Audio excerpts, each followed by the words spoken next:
You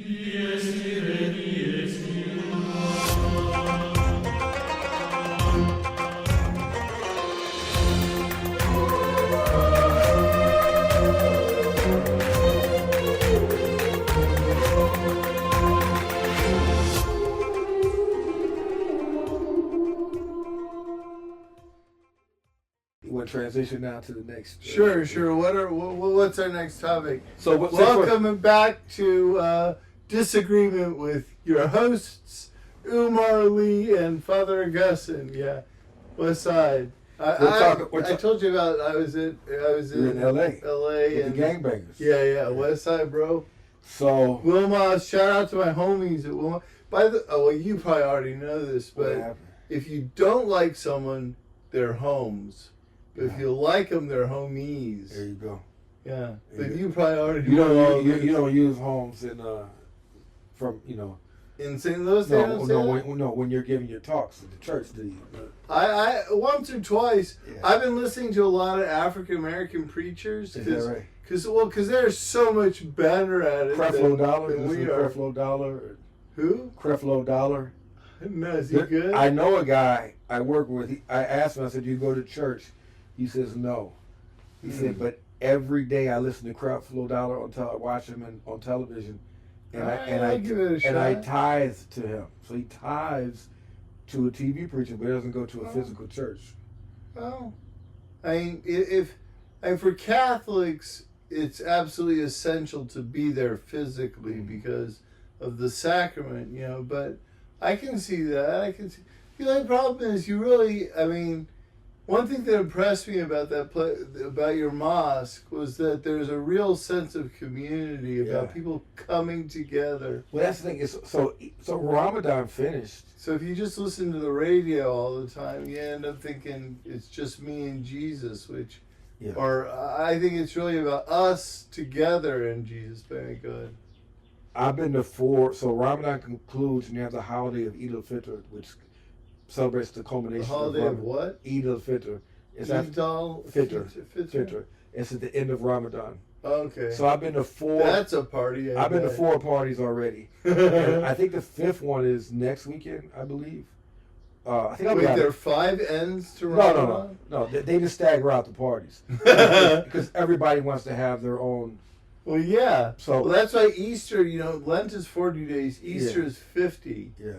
So I've been going to all these different families hosting at their homes, and you kind of see the same people. Think you can get me an invite? Oh yeah, I can definitely get you an invite. That'd be so fun. I think next year we're going to host our own.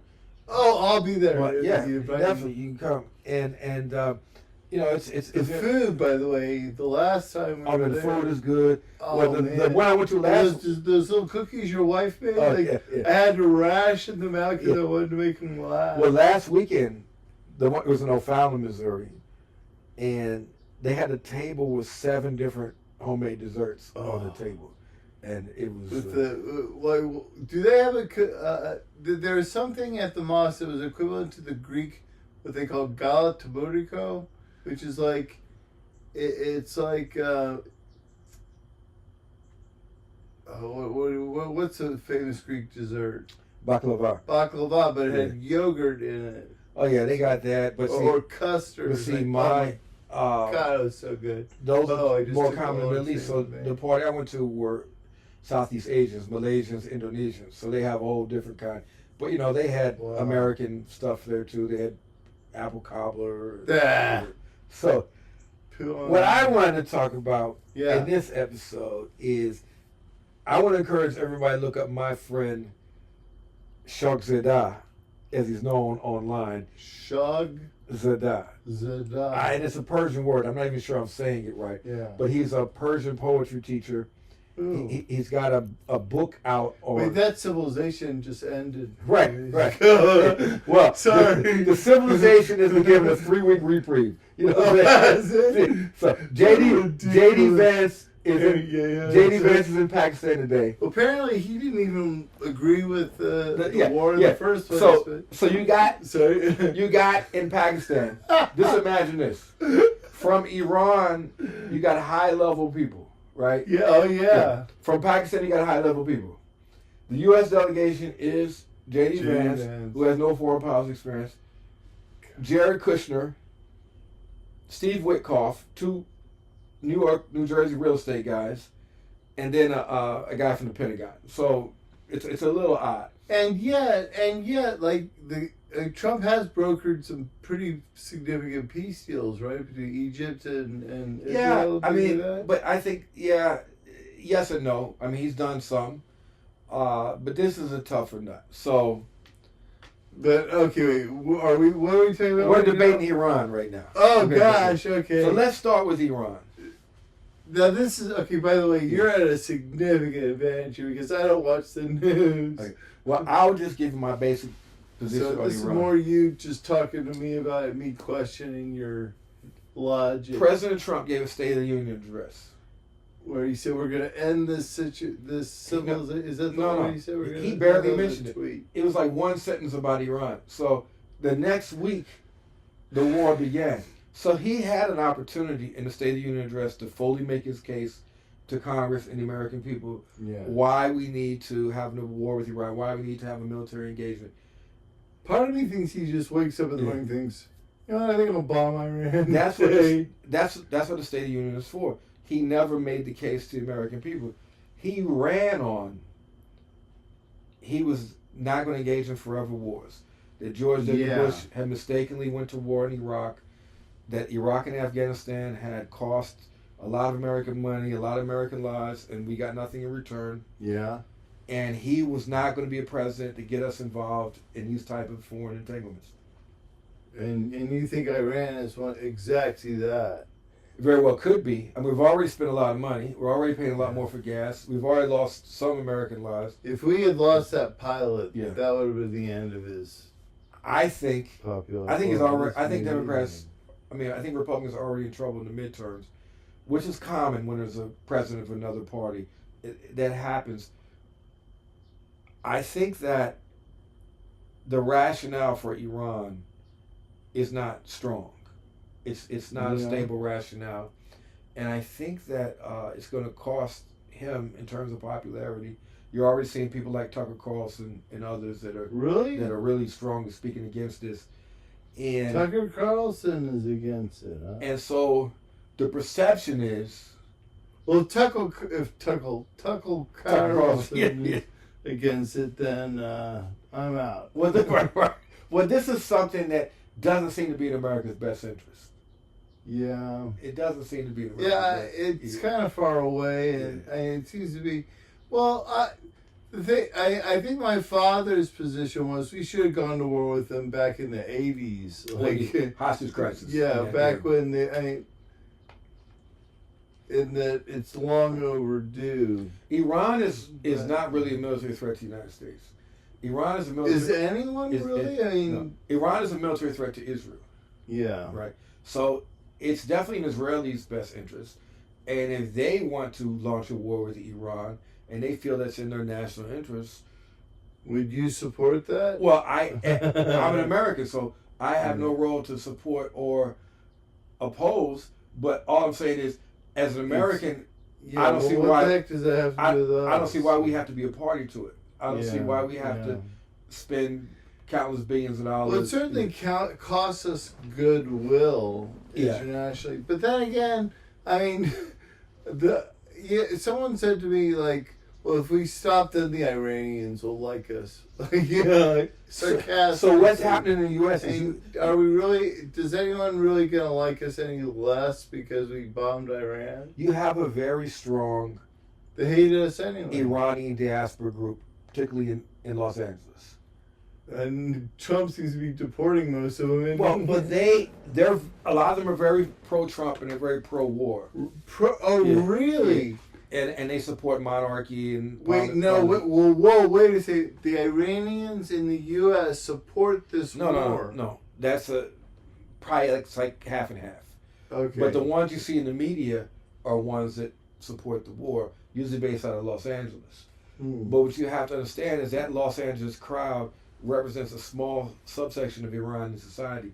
Typically, the elites of Tehran, of the capital, that were the wealthy, that were the affluent under the Shah. They were doing well, and So a lot of them have a very militant stance. My only question to them is, if you're very militant, you're very pro-war, Go over there. Why and don't you go fight? Yeah. I mean, why are you asking some kid from Idaho and Alabama Yeah. to go do your fighting? Why don't you form a militia? Yeah. Yeah. Why don't you then ask the U.S. They'd be very effective, actually. Right. Well, they don't want to fight. No. We just saw this in Afghanistan. We spent a couple $1 trillion in Afghanistan, and they never did fight. The day we left, the Taliban took over. Yeah. The day we left. Yeah. So if they don't want to fight, no one else can fight for them. Right. And the reality on the ground in Iran is you cannot change the regime without a ground invasion because they got all the guns. You can't do it. You can't do it by airstrike. Well, could there be a coup? That's possible. I mean, that's possible. But the most But then again, we've destroyed most of the military. The most likely scenario is a ceasefire is eventually reached. The government remains in power, and it's probably an even more extreme government. Yeah, because the Iranians see that we just like to bomb people. We don't like to follow up. I never thought the Trump administration had the stomach for a long war. You know, I never. No. And I think Trump is ready to wrap this up. Oh, yeah. He's looking at gas prices, and he's looking at the midterm elections. And keep in mind, Marco Rubio and J.D. Vance, who both want to run for president, they don't want to be saddled with the Iran war when they're trying to run for president. Right. And I think both of these, they're both Catholics, and they're two very interesting people, religiously. Yeah. J.D. is a convert. Yeah, I was going to say. And he comes from like this, kind of difficult family situation in Ohio. He's an intellectual guy, and he's kind of drawn to the theology and history of the church, right? Mm-hmm. Which a lot of cerebral people from Protestant backgrounds, a lot of them tend to gravitate to the Catholic Church to Orthodoxy. Right, because you can't read the church fathers without thinking liturgically. Sometimes they'll say Protestant become like Presbyterian Reformed or something like that, but usually they go in the Catholic Church. Usually they go to the Orthodox, realize that it's so cultural, and then end up becoming Catholic. Yeah, the Orthodox is very cultural, even though the there's this OCA. Man, you know, like, how do you know about that? I just study it. The OCA is interesting. And the OCA is attempting to be like an American Orthodox. Yeah, and the other Orthodox, the Russian Orthodox Patriarch is very leery of this because they're very evangelical. Yeah. Like they'll go Russian, the Greek, all these ethnicities. I actually think, non-politically correct opinion, I think Orthodox converts tend to go to the Orthodox Church where they think has the best looking women. I'm talking about if they're single and they're looking for a wife and they like Bulgarian women or Romanian or Russian, or if they're Orthodox. Women are beautiful. Yeah, or Orthodox are going to Coptic or the Abyssinian or whatever it is. I'll tell you what. I was out surfing. Armenian. Because the Kardashians are popular now. Oh yeah, that's right. They have a church in the Metro East. I was surfing. Let's see, where was I at? El Porto Beach, and there were these three blonde surfer dudes out there. And we got to talking. Yeah. And and they said, well, "What do you do when you're not surfing?" I was like, "Well, I'm a monk." And they're like, "Oh yeah, well we're Armenian Orthodox." Yeah. I was like, "What?" And they're like, "Yeah." And their story is they were the nun generation. They had no faith in anything. Yeah. And they said, we had this epic surf sesh, so we decided we wanted to thank God for it. So it was a Sunday, and we went around, we found the biggest, coolest looking church you could find. We knocked on the front door, and this old Armenian priest came out, and we said, we want to thank God for our epic surf session. He said, go away, all we have here is Jesus. Yeah. And we were like, this is the bomb! Like, we love this. So two of them are deacons, one of them was studying to be a priest. Like, yes. Did they get Armenian wives? Well, I don't know. They're awfully young, but that's gotta help. So I think Marco Rubio is an interesting story. Okay, but ideologically, should we have ever gone to war with Iran? No. Like even in the 80s? How would you? If See, you have to define going to war. By the way, we're going to launch Umar's campaign for president. Yeah. On this podcast. As of right now, you were the my president, candidate is Stephen A. Smith. Who's that? You know, he's an ESPN sports guy. He said he's going to run for president. So as for right now, Stephen A. is my candidate. All right. You have to define the Democrats or the Republicans? Democrat. The thing is, I just like the entertainment value of Stephen A. But you're, as I, well, I guess I don't really describe myself as pro-life. I describe myself as anti-abortion. Are you anti-abortion? Where do you stand on that? Yeah, I see myself as anti-abortion. Yes. Well, then how can you ally yourself with the Democrats? Well, I think that's like the cornerstone. I think it's very complex because, generally, politically speaking, I have a lot of problems with the Republicans because a propensity for war. Number one. Yeah. A propensity for. Well, wait a second. Well, okay, yeah. And for what I'm seeing in this era, which is not new, but race-based grievance politics. Wait, no! Yeah. It's the Democrats who are all about race-based grievance politics. And then... don't you think? I mean, no. Black Lives Matter, of which you are a major figure, there are elements, is all about race-based grievance there are elements politics, of that, isn't it?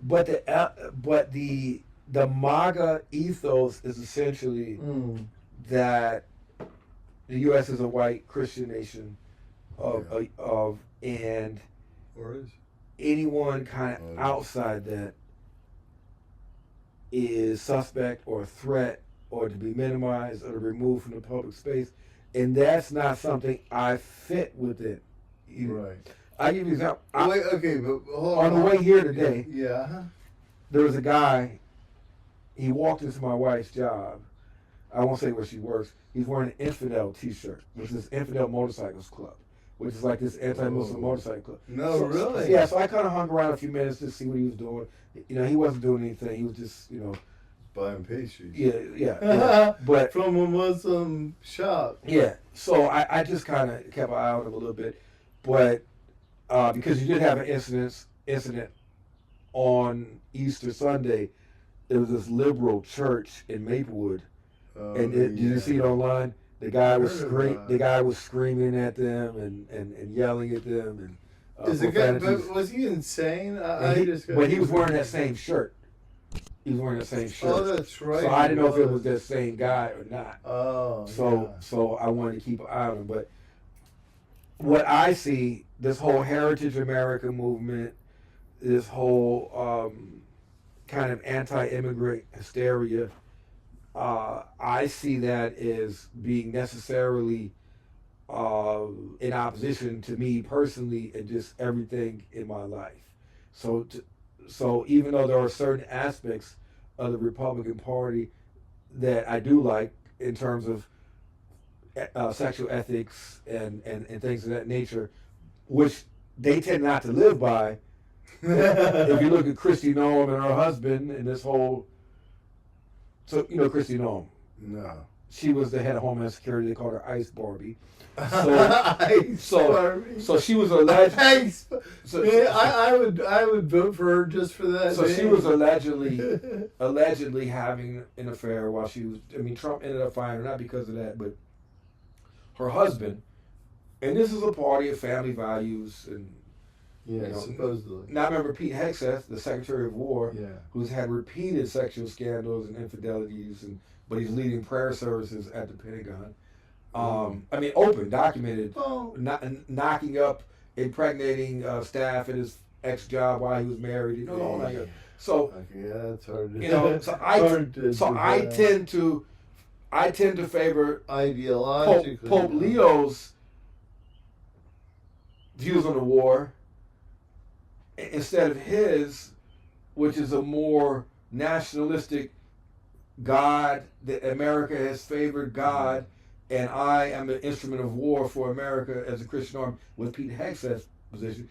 I think he should probably focus on not impregnating his staff more. But so Kristi Noem's husband, yeah, and these are kind of evangelical Bible thumpers.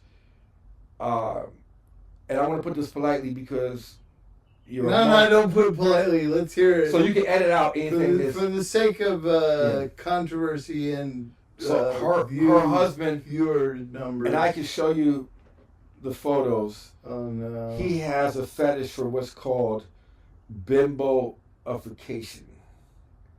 Bimboification? Yeah. Like turning women into... No, he dresses up. Oh no. No. As a woman with fake boobs. Well, that's just the trans movement, and so this is so, and he and he had this woman he was giving his money to, and so it's a messy situation. What I'm saying is, wars aside, yeah, and here I'm gonna be controversial here for a second, yeah, but the whole America is essentially or has been a Christian nation. It used the to whole be. idea of the city on the hill and that kind of thing. Would you be? I mean, I wouldn't be opposed to. That's her husband on the left. Oh gosh. I won't be posting pictures of this online. You can look for it yourself.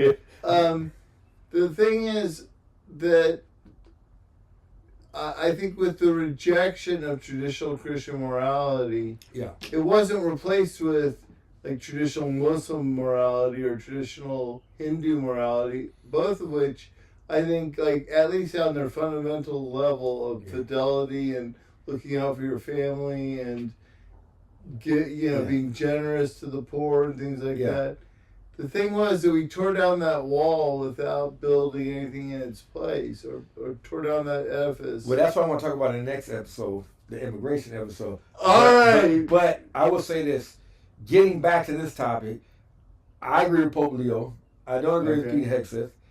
I think Pete Hegseth has other things to concentrate on. Okay. Aside from Pete Hegseth's weird bimbo look. That's not Pete Hegseth.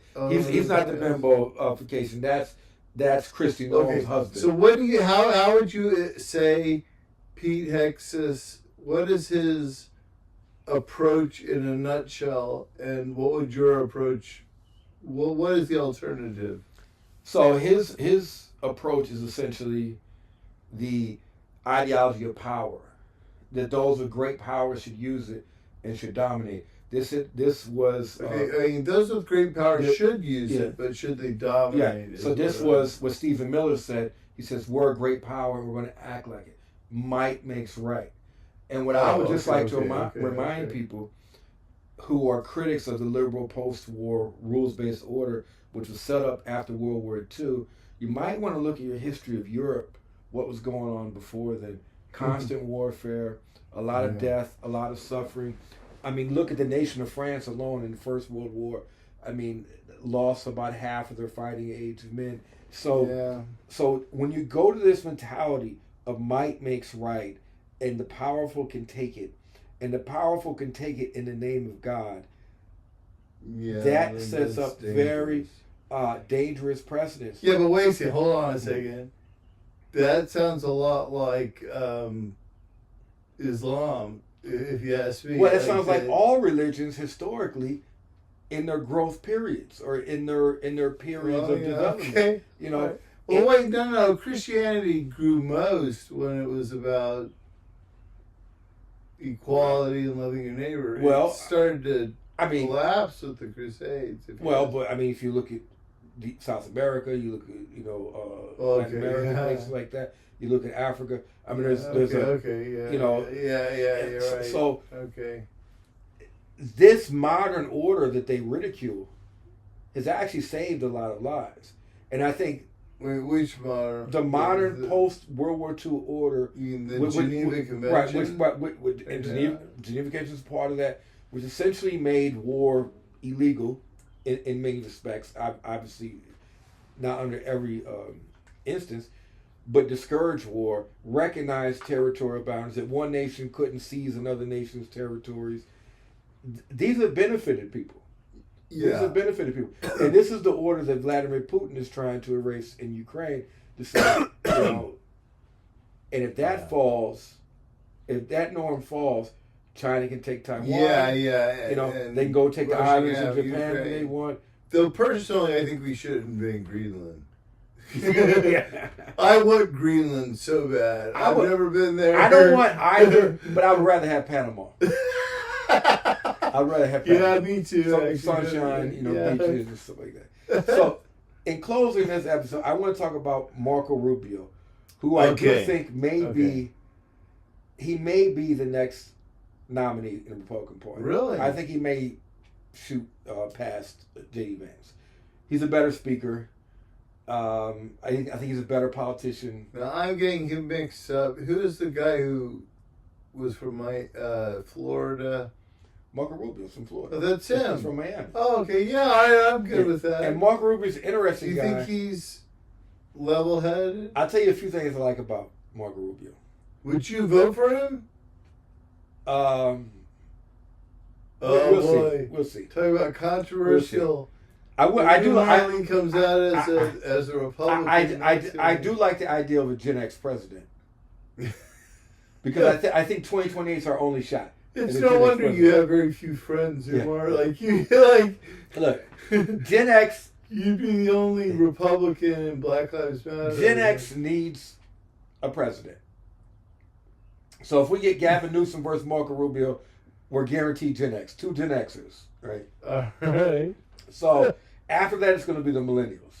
Yeah, but they're more competent than we are anyway. No, Gen X is the most competent generation. We're the greatest. Oh, are you kidding? We're the greatest generation, part 2. What makes you think that? We grew up without technology. Well, that's we grew up true. without phones. We know how to navigate this world without phones. Yeah, that's right. When we were just small children, we were cooking meals and riding our bikes far and playing outside. We've seen the transition to the smartphone era and internet. We're more detached from it. Yeah. So I think we're more literate. We read growing up. Yeah. I think Generation X is the greatest generation. Now, Marco Rubio, from a religious perspective, you got to remember this. Okay. He's married to a former Miami Dolphins cheerleader. Then he's in. I'll vote for him. His son, he's got a son who's a college football player. That's fun. He's got a nice family. Now I'm just strictly for the Catholic vote. Okay. All right. J.D. Vance, I'm not sure if his kids are being raised Catholic. I know he's Catholic. Really? I don't know. They might be. They might not, because the wife... He's married to a Hindu, she's right? Hindu, right? So it's a mixed faith marriage. But the interesting thing religiously about Marco Rubio is when he was a teenager, they moved to Nevada from Miami. Yeah. His uncle had gotten in legal trouble selling cocaine, right? And they moved to Nevada, and out there they became Mormons, the whole family. Really? When he moved back to Florida, he went back to the Catholic Church. And so... Isn't he the one who shipped all those illegal immigrants up to New York, though? I mean... No, that's Ron DeSantis. Oh, okay. Yeah. So, Marco Rubio got back in the Catholic Church. But in their neighborhood in Miami, they have a very active evangelical church with a youth group. So he actually attends Catholic Mass every week, and he frequently attends the evangelical church, and his kids were very involved in their youth group because the wife really likes the church. So I think that's an interesting slice. I was talking to my friend in the D.C. area. He said, that's pretty common these days for a Catholic to regularly and faithfully attend Mass and be involved in church, but to also have some affiliation with a local evangelical church because they like the youth group, or there's something about it they like, a brotherhood group. Isn't that interesting? I wonder how the evangelicals feel about that. They probably don't feel, the more fundamentalists definitely don't feel great probably about it. Well, but evangelicals are becoming less, especially with the whole pro-life, pro-choice thing, they've begun to discover that we're the best allies they have. So let me ask you this in closing about Iran. Okay. Mike Huckabee is the ambassador of the United States. Now that I know everything about Iran, I will pass judgment. So Mike Huckabee is the United States ambassador to Israel. And I spend a lot of time in Israel. I very much enjoy myself there. I very much respect Israel and the history and culture. But like any nation, there's parameters, and sometimes they have to be told no, and sometimes they transgress against others, and this has happened over the last few years. So they're not above the law or above the rules or above norms. So where do you think they have transgressed? I think, where do you start? The whole thing in Gaza, which obviously Hamas essentially starts this on October 7th. Right. But all they had to do is surrender, right? But that's not how it works. That's not going to happen. And in the modern world, to do that type of bombing in residential areas where you're going to be killing countless civilians, that's something that is unacceptable. The United States refrains from doing that in the modern. Israel shouldn't get a pass for that. Israeli critics themselves, when they denied food aid into Gaza, what was their excuse for doing that, though? Didn't they say that it was run by Hamas? It was run by Hamas, negotiation tactics. But even big pro-Israel people say that was just a mistake. Whatever it was, you just had to let the food through. Just the optics were so bad of not letting it. Now, when you look at Mike Huckabee, who's the United States ambassador to Israel, he fully supports the war in Iran, right? He sits down with Tucker Carlson. And Tucker Carlson, I adamantly disagree with him on many things. But because Huckabee is a Southern Baptist, a former pastor with a dispensationalist theology, where Israel has a very strong position within dispensational theology. So what is dispensational theology? So dispensationalism is essentially a less than 200 years old in the history of Christianity. It really was popularized in the Schofield Bible, which was very popular with American Christianity. Mm-hmm. Essentially teaches that the covenant with Israel is intact, and that and that Christian they have this special code. Oh, yeah. And Christian Zionism is essentially a mandatory part of your Christianity is to be a Zionist, to support Israel. Because we believe they have their covenant, and it will be. Well, actually, that sounds a lot like what Pope Benedict said, about. Well, that's not the position of the church. The position of the church is... the position of the church is complex because, on the one hand, Pope Benedict said that the Jews have their covenant and they will not be... God will not forget that. But then, on the other hand, we also haven't rejected the old liturgical thing which says that we have to wait for the Jews to convert before... Well, in the context of Mike Huckabee, he said he wouldn't mind if Jews took over the entirety of the Middle East. This was...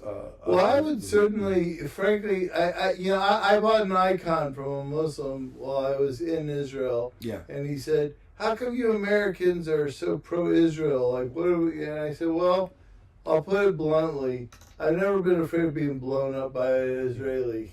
Right, but from a political perspective... Yeah. To take over the entire That's awfully. And from a religious perspective, that's not the position of the Catholic Church. The entirety of the Middle East. Or the evangelicals, like Huckabee, create problems with Christians in that region is Christians in the Palestinian areas, in Israel, in Jordan, in Lebanon, in Iraq will say, well, what about us? Right, because they've been there since the beginning. So where is your love for us? Why is your love exclusively for Israelis, exclusively for Jews? Where is your Christian fellowship with us who have really caught a terrible situation from both sides, from the Jewish population, where they get spit on their way to church, where they get their churches attacked, and from the Muslim population, where you have these kidnappings and forced conversions and all this thing. So Christians in the Middle East really have no advocate in America because people like Mike Huckabee are too busy supporting Israel to support their own co-religionists in that area. All right, you've made a convincing argument. So there you have it. Okay. This will officially conclude our second episode of Solving All the World's Problems, including, what is it? Fish fries. Fish fries. The war in Iran. Fish fries and the war in Iran. Talk about, like, covering the whole spectrum. I'm going to hit the stop button and make sure that we've been recording all of this properly. I also thank you for joining us for another episode of Disagreement with Umar Lee and Father Augustine Weta. If you like this podcast and think there should be more disagreements, please subscribe, add a review, tell your friends about us. Salam alaikum et cum spiritu tuo.